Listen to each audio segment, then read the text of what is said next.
Ito na po ang ating adobo. Tapusin natin po. Ayan, tagal tayo hindi nagluto nito. 10 na yata akong hindi nagluto o 2 months na. Ayan. Kita niyo po. Kaibigan. Merong ano yan. Village po yun ha. Yung dahon na yun. Ano nahalo. Aromatic talaga yan kaibigan. Pero ito. Halos luto na po ito. Kunting-kunti na lang. So, maraming garlic po to. Garlic tsaka nasa ilalim nga lang po. Yung aromatic na. Ayoko ng alukayo na kasi pan na po. Luto na to. Magdudurig siya. Diba kaibigan? Ayan po oh. Sarap nito kaibigan. Sarap.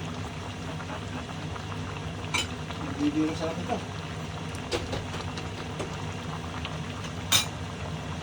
Ayan.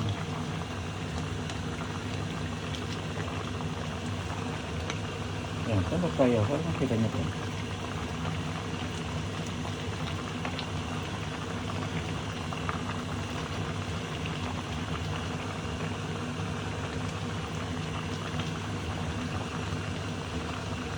Yan.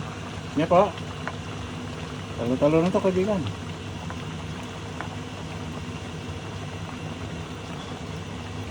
Yan. Paano? Tingnan kaibigan na may sabaw siya. Yan. Oh. Ayan po ang ating adobong masarap. Salamat sa ating lahat po muli. At magandang tanghali. Magandang umaga. Ayan po, ayan.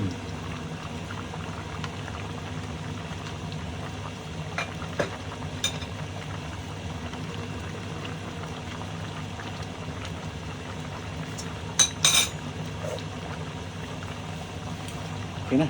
Sarap-sarap na. Sarap-sarap na kaibigan. Ang lagyan natin kayo ng konti. So kung dagdagan yung konti sugar po para ano.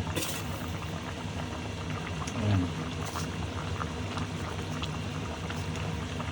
Para matanggal yung isa kasi binabalance nyo yung pag naasiman kayo, konting sugar lang katapat po niyan. Konting bitchin, bahala po kayo kung anong gusto nyo ilagay na pagpalasa pa. Pero kung tama yung soy sauce nyo po, templada, masarap na siya. Sa may importante yung vinegar at saka yung garlic. Soy sauce yung tatlo na yun, diba kaibigan? Sarap yan kaibigan.